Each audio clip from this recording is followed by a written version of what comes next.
Predsjednik Borskog odbora Srpskog pokreta obnove Darijan Todorov položio je cveće na spomenik stradalim Boranima u ratovima od 1991. do 1999. godine u znak sećanja na komandanta Srpske garde Đorđa Božovića Gišku, koji je poginuo u sukobima na prostoru bivše Jugoslavije 1991. godine.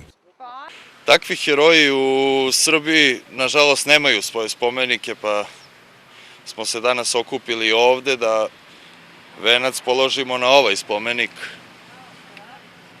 svim stradalim u prokletim Miloševićevim ratovima 90. godina. Đorđe Božović Giška bi mladim ljudima u Boru i u Srbiji trebao da bude pokretač evropske Srbije, te ideje evroatlantske Srbije.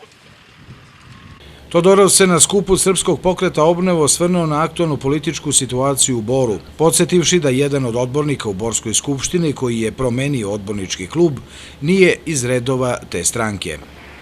Pre neko veče na lokalnoj televiziji smo čuli da je odbornik Srpskog pokreta obnove Dimitrijević prešao u Socijalističku partiju Srbije. Nije istina da je on odbornik Srpskog pokreta obnove. On 2 godine nije član Srpskog pokreta obnove.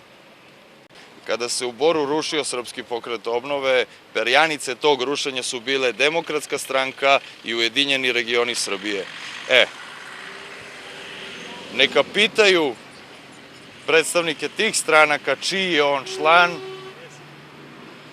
On kod mene pristupnicu nema, niti je kod mene ikada imao.